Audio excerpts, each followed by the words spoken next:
Dios te salve María, llena eres de gracia, el Señor es contigo. Bendita tú eres entre todas las mujeres, y bendito es el fruto de tu vientre, Jesús. Santa María, Madre de Dios, Madre de Dios, ruega por nosotros los pecadores, ahora ahora y en la hora de nuestra muerte. Amén. Gloria al Padre y al Hijo y al Espíritu Santo. como era en Bueno, el y principio, ahora y peor, siempre, siempre por por los los siglos siglos de de los los siglos. siglos. Amén. Amén. San Gabriel, Ruega por nosotros, San Por Pablo, nosotros, ruega por ruega ruega por por nosotros. nosotros. Muy bien. Habíamos quedado la semana pasada de hablar hoy de este punto, el punto cuarto de esta clase, la libertad y responsabilidad de los laicos en todas sus actividades sociales, políticas y culturales. Claro, es una libertad que tiene un marco. El marco es la propia vocación cristiana y vamos a distinguir entre dos errores, laicidad y laicismo. Vamos a ver entonces cuál es la distinción entre estos dos aspectos.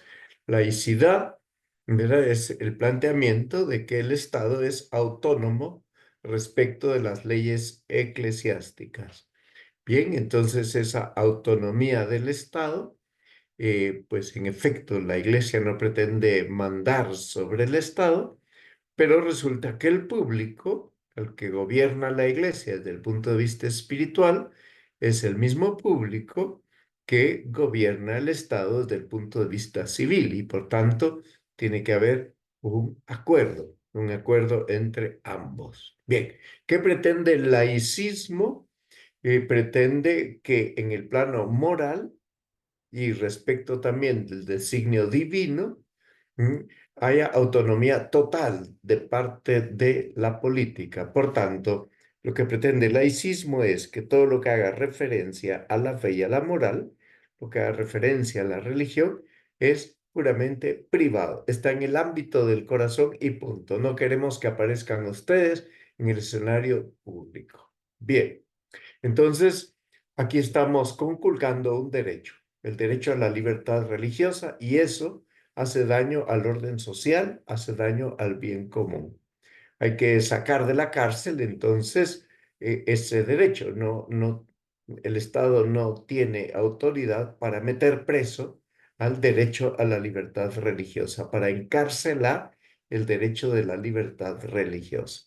Bien, aquí tienen ustedes un cartel, ¿verdad? De la CNT, ¿verdad? Enseñanza laica, científica y racional, como si la enseñanza religiosa fuese irracional, religión fuera de la escuela, y como si la religión no fuera científica.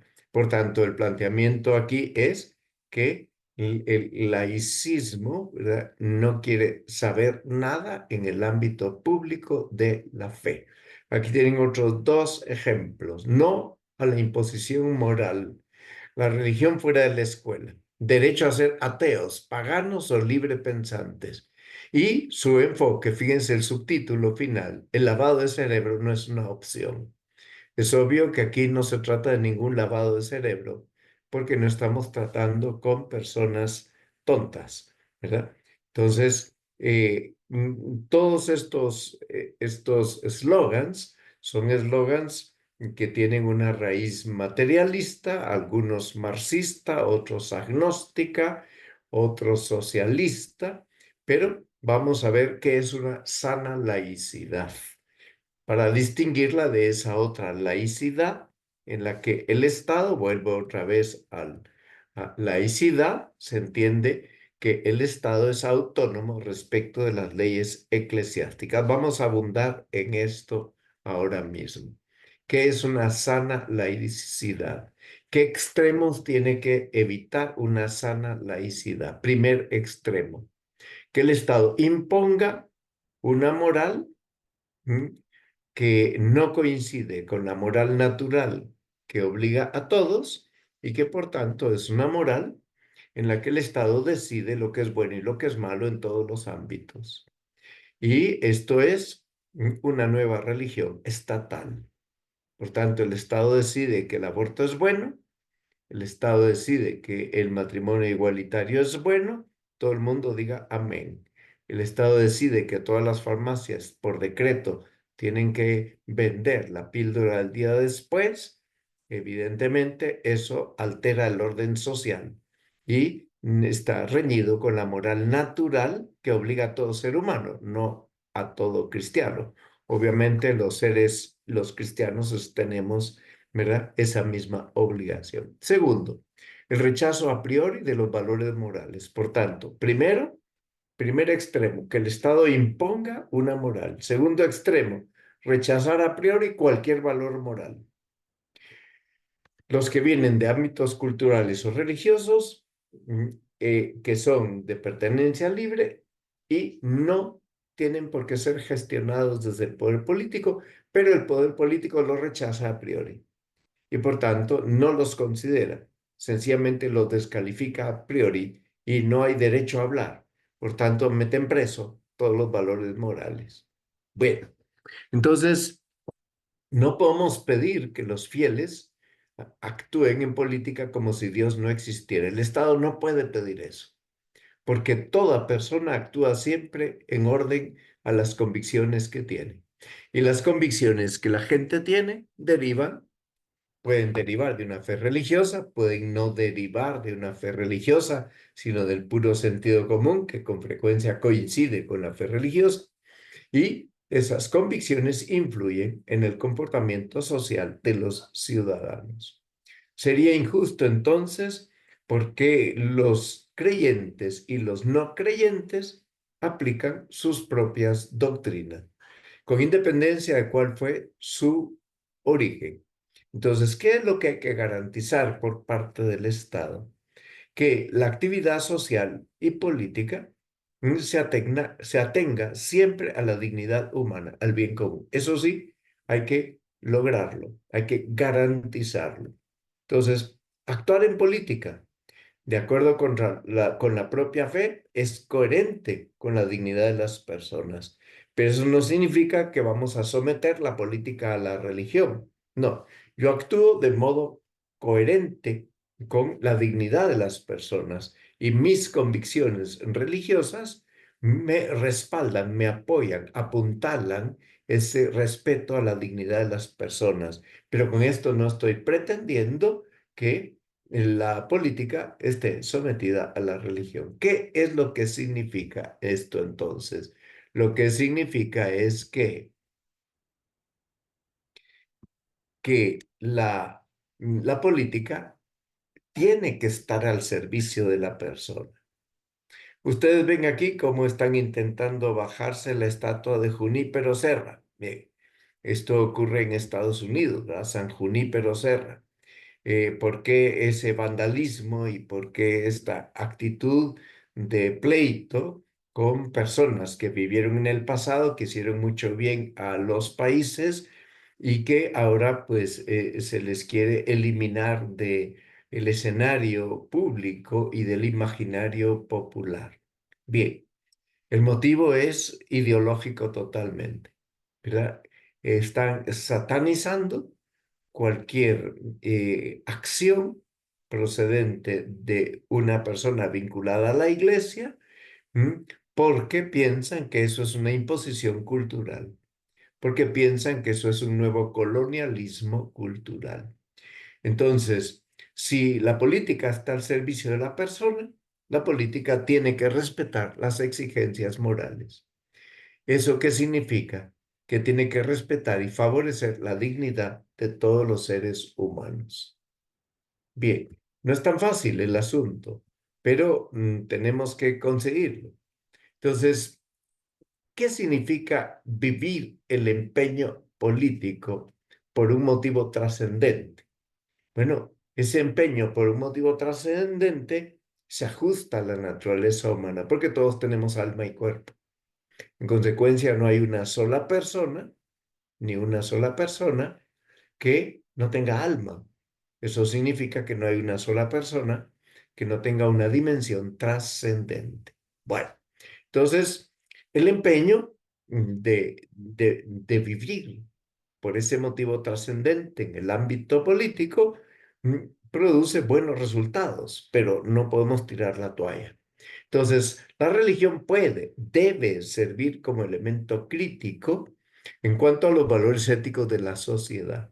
¿Por qué? Porque hay valores éticos de la sociedad que podrían atropellar la dignidad humana o el bien común. Entonces, la religión interviene, no interfiere, interviene como un elemento crítico que pone en duda aquellos valores éticos que tal vez son de origen relativista. Bueno, entonces, ¿qué puede hacer la ética? ¿Y qué debe ser capaz de hacer la ética? La ética puede criticar a los creyentes de cualquier religión. ¿En qué sentido? En el sentido de si se adecúan sus creencias o sus prácticas al bien común. Por tanto, en eso pueden ser críticas la ética. Y es lógico que se planteen, ¿verdad? Y es lógico que pidan que las creencias, las prácticas religiosas, las conductas ciudadanas sean coherentes con el bien común, no sean contrarias al bien común objetivo. Bien, entonces religión y ética tienen que dialogar en la vida social y en la vida ciudadana. No pueden estar en pugna, no pueden estar peleando, tienen que estar en diálogo. Ok, pero para estar en diálogo, religión y ética, hace falta que tengamos un lenguaje común. Y hace falta que comprendamos qué es realmente la libertad, que comprendamos qué es realmente la trascendencia de la persona, que comprendamos qué es realmente el bien común y que seamos objetivos, que no nos manejemos con conceptos impuestos por las ideologías. Bien, vamos a ver la relación iglesia y Estado. Esta relación es una relación en la que ha habido una progresiva comprensión a lo largo de la historia porque nos toca evangelizar el mundo de distintas maneras. Entonces, poco a poco vamos entendiendo mejor este cometido, ¿verdad?, de evangelizar el mundo. Bien, entonces, ¿qué pasa? Aquí tienen ustedes al rey de España con el nuncio.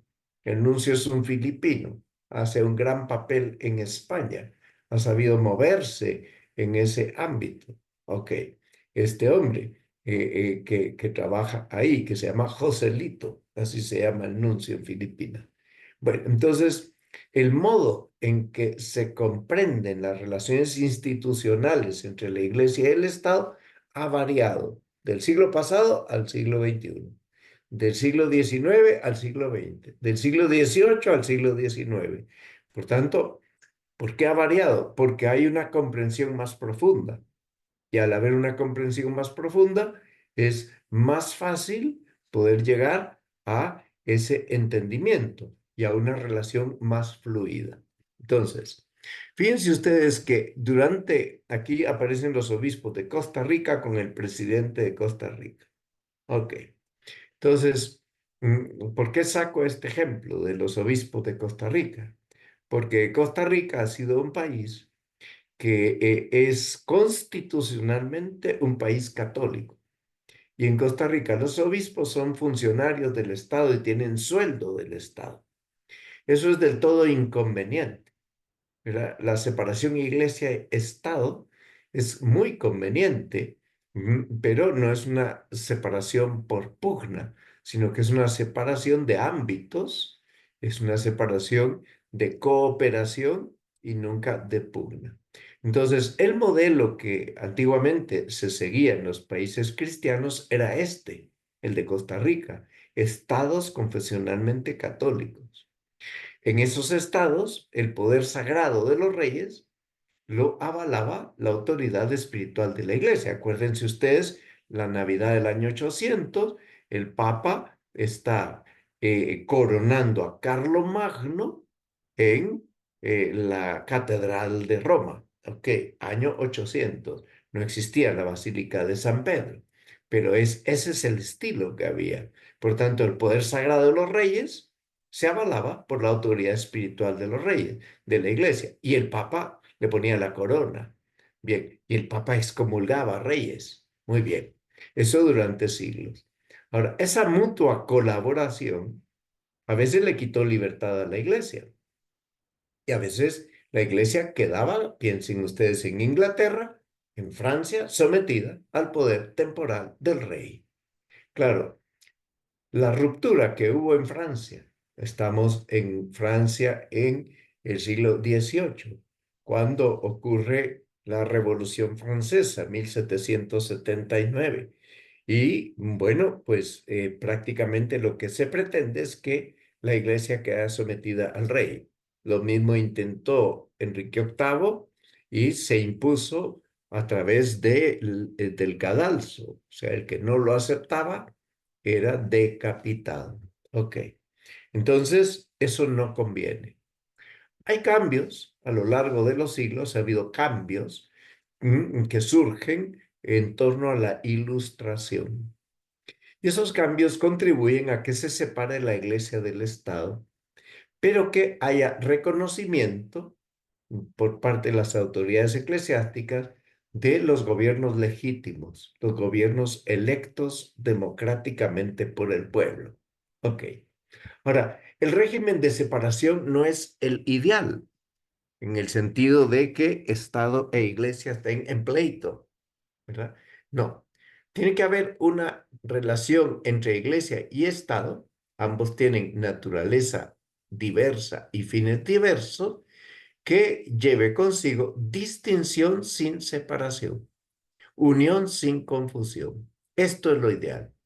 Distinción sin separación, unión sin confusión. Pero para llegar ahí, hay que ser verdaderos orfebres de las leyes. Es decir, que hay que hacer un trabajo de orfebrería. Bueno, distinción sin separación, unión sin confusión. Da al César lo que es del César y a Dios lo que es de Dios. Aquí tienen a Napoleón Bonaparte autocoronándose emperador en presencia del obispo. Ah, ok. Ya no es que el Papa lo corona a él, no, ahora él se autocorona. Él se autocorona en presencia de la autoridad eclesiástica. Bueno, entonces, ¿cuándo resulta correcta y fructuosa esa relación? Cuando hay amistad y colaboración en los ámbitos, en los dos ámbitos. ¿Y qué exige esa amistad y esa colaboración? Que se reconozca el papel de la religión en la vida personal y social y que se respete el derecho de libertad religiosa. Bien, eh, cuando Benedicto XVI estuvo en Estados Unidos, dijo que ahí hay bastantes casos de una sana laicidad. Esto no es dicho en términos absolutos. Hay algunos casos de sana laicidad en ese país. Ok, piensen ustedes en estos datos. Más de 360 millones de cristianos sufren por su fe. ¿Eso qué indica? Muchos niveles de persecución y de discriminación. En África, 1 de cada 5 cristianos es perseguido y se han asesinado 5.621 cristianos. En Asia, 2 de cada 5 cristianos son perseguidos, 2.110 iglesias atacadas. En América, América Latina, 1 de cada 15 cristianos son perseguidos, 4.542 cristianos perseguidos. Es decir, que después de África, América Latina ocupa el segundo lugar en cuanto a cristianos detenidos. En África eran asesinados, aquí son detenidos. Bien, piensen lo que ha pasado en Costa Rica. Entonces, ha empeorado la libertad religiosa en 47 países del mundo. ¿Esto qué indica? Mal manejo de las relaciones iglesia-estado. Mal manejo. Mal manejo de la relación de colaboración que tendría que haber. Bueno, Asia, China e India son, hay países que más violan la libertad religiosa. Tanto en Asia como, y dentro de Asia está la China y la India. Estos son los dos países del Asia en donde más se viola la libertad religiosa. Y ambos países están en el continente asiático. ¿Y qué hacen? Controlar el acceso al empleo, la educación y a los servicios sanitarios. y implantan sistemas de control masivo para saber quién es católico, quién es cristiano. Ponen obstáculos económicos, electorales y no imponen la ley y el orden cuando sufrimos ataques de turbas locales o turbas terroristas. Por tanto, a veces esas turbas podría ser, como en el caso de Nicaragua, estatales. Pues a veces el Estado se hace de la vista gorda en países asiáticos ante los ataques. Bien, entonces hay un aumento de violencia islamista, un aumento generalizado y al mismo tiempo hay mucha radicalización del Islam en el Asia Central y mucho budismo violento en Myanmar. Myanmar es la antigua Ceilán. Bueno, vamos a Irak, Siria, Líbano. Cristianos perseguidos. Ahí hay ataques continuados y esos ataques provocan emigración de minorías. Esas minorías pueden desaparecer. Piensen en la población cristiana de Irak y de Siria o de Líbano. Piensen ustedes lo que ocurre en Jerusalén, en Israel, cómo hay un designio del gobierno de Israel por echar a los cristianos de Israel, cerrándoles puertas a los estudios, a los trabajos, para que puedan sobrevivir, a las universidades. Bien, Iberoamérica. Hay otra forma de violencia religiosa, porque se ha llegado a identificar a las religiones tradicionales como enemigos de las políticas que favorecen el aborto y las que afectan a mujeres. Eso ha ocurrido en México, Chile, Colombia, Argentina. Pintadas, iglesias quemadas, piensen en Canadá, aunque no es Iberoamérica, en Canadá han quemado muchas iglesias. Bien, hay un observatorio de libertad religiosa en América Latina llamado OLIRE. Y según ese observatorio, en el último semestre del año 2022, 34 personas en Nicaragua tuvieron que abandonar el país. Ahora hay más. 26 arrestos por motivos religiosos, 21 secuestros, 14 lugares de culto cerrados. Pero claro, lo que hemos visto en el último año es terrible. Bien, existe otro observatorio de intolerancia y discriminación contra los cristianos en Europa, llamado OIDAC. Y aquí están las cifras que ellos ponen. Entonces, fíjense ustedes cómo hay muchos delitos de odio contra el cristianismo en 19 países europeos. ¿Y esto por qué es? ¿Por qué es? En parte por el laicismo secularista, pero en parte también puede estar ocasionado por la inmigración de islamistas a Europa. Es decir, el Islam ha entrado ya en toda Europa. Ya tienen mezquitas en todos los países europeos, pero los países islámicos no permiten que construyamos iglesia. Bien, acuérdense todo lo que le costó a Juan Pablo II construir iglesias cuando era obispo en Polonia, porque el gobierno comunista se había cerrado en banda y querían ciudades sin iglesias. Bien. Entonces, parecería que en Europa es obligatorio ir en contra de los cristianos en 5 áreas: educación, trabajo, esfera pública, interacción social y redes sociales. Ustedes saben que existen movimientos como Citizen Go.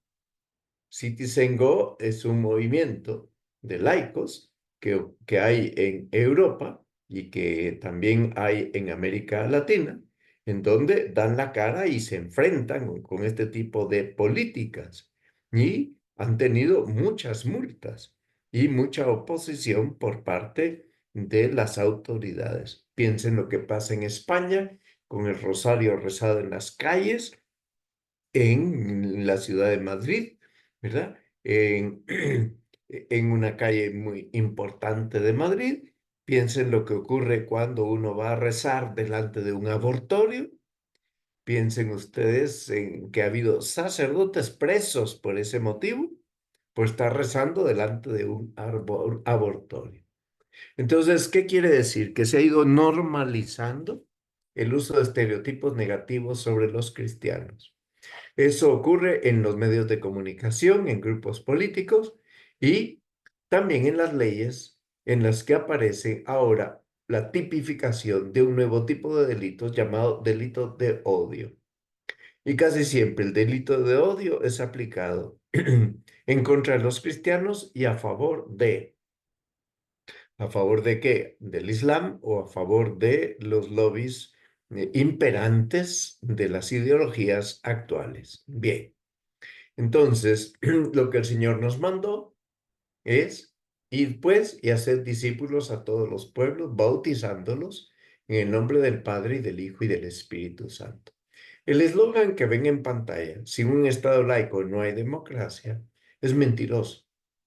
Es mentiroso, porque lo que está planteando es que un Estado no puede admitir la presencia de ninguna religión. Por tanto, la democracia es intolerante, pero por definición es contradictorio hablar de democracia y tolerar la intolerancia. Entonces, eso hay que arreglarlo. Bien, entonces, ¿qué pasa? La Iglesia contribuye a el orden de las cosas temporales, para que las cosas temporales le sirvan a las personas para alcanzar su fin último y no lo desvíen de él. Entonces, piensen ustedes, aquí tienen ustedes un póster, la campaña nacional por un Estado laico. ¿Qué indica eso? Ignorar lo que hace la Iglesia al servicio del hombre en el manejo de los asuntos temporales. Bien, ¿qué medios utiliza la Iglesia para llevar a cabo su misión? Los medios son espirituales. Predica el Evangelio, administra sacramentos, oración, pero necesita usar medios materiales para ese cometido. Y estos medios hay que usarlos siempre de modo conforme al Evangelio. Prohibir a la Iglesia tener un edificio para el culto, un edificio para sus actividades pastorales, más allá del culto litúrgico, es una persecución y por tanto no se puede tolerar. Bien, ¿qué dice el libro de los Hechos, capítulo 4, versículos 32 a 37? Dice, versículo 32, la multitud de los creyentes no tenía sino un solo corazón y una sola alma, y compartían bienes. Versículo 33. ¿De qué daban testimonio los apóstoles? De la resurrección de Jesús. Y la gente simpatizaba con ellos. Versículo 34. No había necesitados. ¿Por qué? Porque la gente ayudaba a los necesitados. Los católicos, los cristianos ayudaban a los necesitados. ¿Qué dice el versículo 36? Que José, llamado Bernabé, hijo de la exhortación o de la consolación, tenía un campo. Lo vendió, trajo el dinero y lo puso a los pies de los apóstoles. ¿Para qué?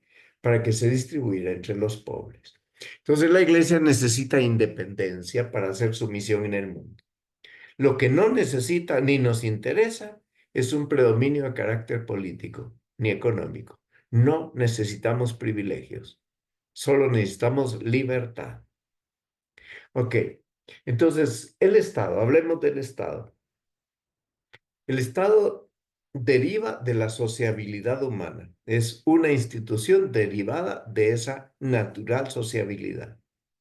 Tendría que buscar el bien común temporal de la sociedad civil, pero hay que comprender que el bien común temporal no es solo material, es también espiritual, porque la sociedad civil está compuesta por hombres y mujeres que tienen alma, personas que tienen cuerpo y alma. Por tanto, tienen también necesidades de tipo espiritual. Si queremos que haya progreso social, hacen falta medios materiales y hacen falta medios espirituales. ¿Qué hace la iglesia? Enseñar la paz, el orden, la justicia, la libertad, la seguridad. Pero esas virtudes que la iglesia enseña solo se convierten en realidad si el Estado las promueve y las tutela. En nuestro país el Estado no tutela la moralidad pública, no le interesa. Para movilizar las fuerzas de la municipalidad de la capital de este país, de Guatemala, hace falta presentar firmas de ciudadanos que están en desacuerdo con determinadas vallas publicitarias porque son inmorales. Ahí sí se pone a funcionar la maquinaria estatal, cuando los ciudadanos lo piden y hay X número de firmas. Bueno, pero lo contrario no le interesa. Entonces, ¿qué implica distinguir entre el ámbito religioso y político?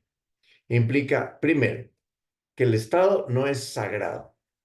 El Estado no puede gobernar conciencias. ¿Por qué? Porque el fundamento moral de la política se encuentra fuera de la política. Segundo, la pertenencia a la iglesia es voluntaria. Por tanto, el Estado no puede obligar a los ciudadanos a pertenecer a la iglesia. Ok. Pero además, la iglesia no puede poseer un poder político coercitivo. No lo tiene. No lo tiene. Y como no lo tiene, la pertenencia a la iglesia desde el punto de vista civil es totalmente voluntaria. El poder de la iglesia es espiritual. La iglesia no impone una única solución política. Lo que da son principios que los cristianos pueden adaptar a distintas fórmulas de soluciones políticas, pero no son necesariamente la misma. Por tanto, iglesia y Estado se ajustan a sus propias funciones y eso favorece la libertad religiosa y la libertad social. ¿Qué dice esta pancarta? Somos los padres los que tenemos la libertad de escoger la educación que queremos para nuestros hijos. No nos la puede imponer el Estado. Pero esto no es tan fácil de conseguir, ni siquiera en un país como Guatemala, porque la educación pública en Guatemala está sesgada ideológicamente y tiene unas exigencias ideológicas impuestas por Naciones Unidas, por el Fondo Mundial de la Población, por la Organización Mundial de la Salud, y esas imposiciones llegan a través del Ministerio de Salud y a través del Ministerio de Educación. Y por tanto, si ustedes ven los manuales de educación sexual que maneja la educación pública, son manuales para fomentar la promiscuidad de niños y niñas, para quitarles la inocencia y para favorecer entre ellos la promiscuidad sexual y todo tipo de prácticas bajo el título de derechos sexuales reproductivos. Bien, entonces hay dos derechos muy importantes. El derecho a la libertad religiosa. No nos pueden obligar, no nos pueden coaccionar. El Estado no nos puede coartar en materia religiosa. Segundo, hay que respetar la libertad de los católicos respecto a la jerarquía en materia temporal. Ojo, respecto de la jerarquía en materia temporal. ¿Y eso qué quiere decir? Que los obispos dan principios, ¿eh? Que los obispos tienen que respetar el derecho que tienen los laicos en los asuntos terrenos. Ellos tienen libertad, tienen libertad. Y sus acciones, ya eso es responsabilidad de ellos. Tienen que estar inspiradas por el espíritu evangélico. Pero los obispos, a no ser en un caso muy extremo, nunca van a decir no voten por tal candidato o no voten por tal partido. Lo podrían decir si abiertamente aquel candidato o aquel partido fueran totalmente materialistas, ateos, que van a imponer una normativa contraria a la naturaleza, a la moral natural. Bien, entonces, los obispos no pueden decir, si tú eres católico, tienes que pertenecer a este partido político. Eso sería clericalismo. No se puede tolerar. Que los obispos no pueden decir, si tú eres católico, tienes que apoyar esta campaña. Bueno, pues uno puede tener otro tipo de campañas que vayan a desembocar en el mismo fin, planteadas de otra manera. Y serías un mal católico si no apoyas.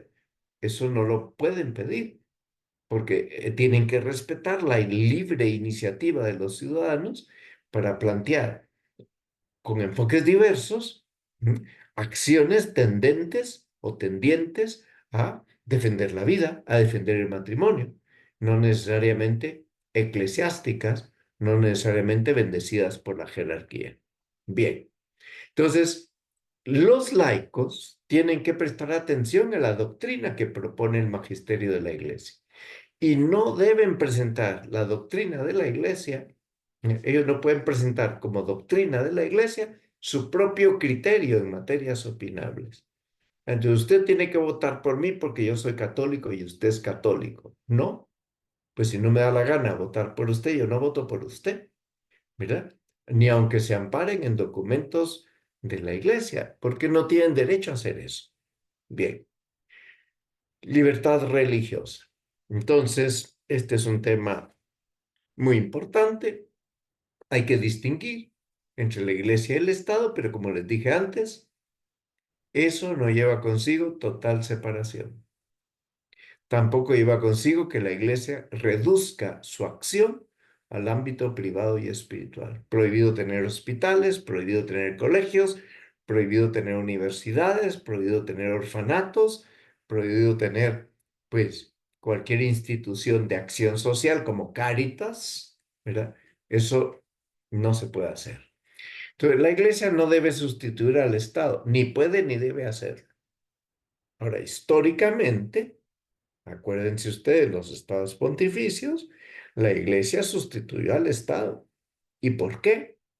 Pues porque el Estado, el emperador, vivía en Bizancio y el emperador sencillamente no le interesaba lo que pasaba en la Italia central.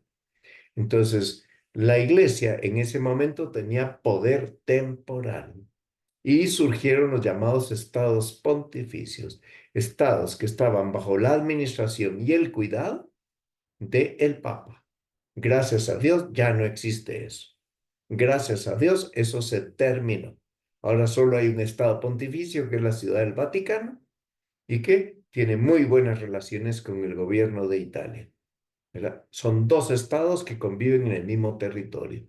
Uno muy pequeñito de 44 kilómetros, ¿verdad? O 44 hectáreas de extensión y el otro, el país de Italia. Ok, pero la iglesia no se puede quedar al margen de la lucha por la justicia. Entonces tiene el deber de enseñar la doctrina social, tiene que ejercer su misión entre los hombres sin trabas, tiene que dar su juicio moral en materias referentes a la política. ¿Pero cuándo? ¿Cuándo? Cuando lo exijan los derechos fundamentales de la persona, cuando lo exija la salvación de las almas. En esos casos, enseña y ejerce su misión. Ok. Entonces, Oficina de Derechos Humanos del Arzobispado. Sí, en la ciudad de Guatemala, en la Arquidiócesis de Santiago, existe una Oficina de Derechos Humanos del Arzobispado. ¿Por qué? Bueno, pues porque hay mucho atropello de la justicia. Y entonces, pues en su momento se vio conveniente eso. Es discutible si esa oficina ha actuado de modo correcto o no. Eso es cuestionable, ¿verdad? Porque esa oficina, aunque depende del arzobispo de Santiago de Guatemala, pues esa oficina tiene bastante autonomía y por tanto muchas cosas podría ser que ni siquiera se las consulten al obispo y que vayan por su propio criterio. Ok. Entonces,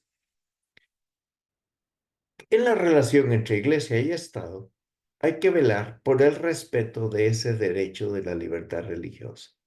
Eso ayudará a que haya un orden social pacífico, de buen entendimiento entre cristianos, judíos, musulmanes, evangélicos, etc.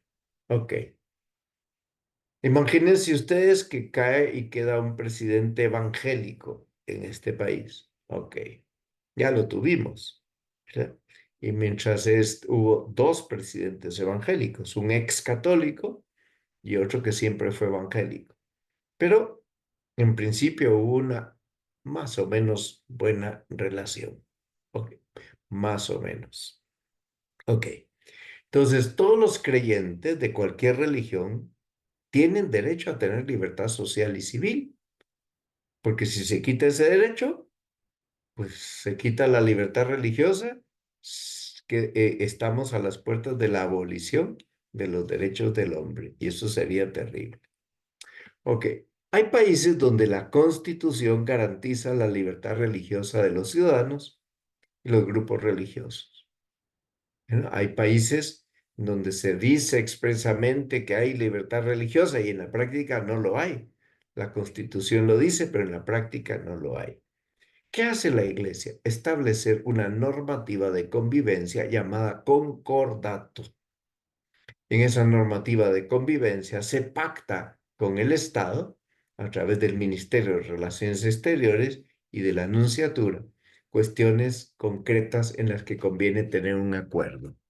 La libertad de la Iglesia y de sus entidades para hacer convenios educativos, económicos, días de fiesta, matrimonio, familia, educación. Ok, aquí tienen la bibliografía básica. Y con esto paso ahora a quito las diapositivas para que puedan preguntar. Esto sería pues la clase número 17, la que he terminado. Vamos a ver qué quieren comentar. Gracias, don Mario. Muy Excelente. bien, muy bien. Perfecto. Bueno, con eso terminaríamos nuestra clase de hoy y si Dios quiere nos veremos dentro de una semana. Con otros nos veremos este fin de semana en el curso de retira que tendremos en Alta Vista. Dios te salve María, llena eres de gracia, el Señor es contigo. Bendita tú eres entre todas las mujeres y bendito es el fruto de tu vientre, Jesús. Santa María, Madre María, de Madre de Dios, Dios, ruega por nosotros pecadores, ahora y en la hora de nuestra muerte. Amén. Gloria al Padre y al Hijo y al Espíritu Santo. Como el Principio, San Gabriel, ruega por nosotros, San Pablo, ruega por nosotros, Santa María, esperanza nuestra, asiento de la sabiduría, ruega por ruega nosotros. por nosotros. Que tengan buena noche, que Buenas descansen. noches, Mario. Padre, nos vemos. Buenas noches a todos.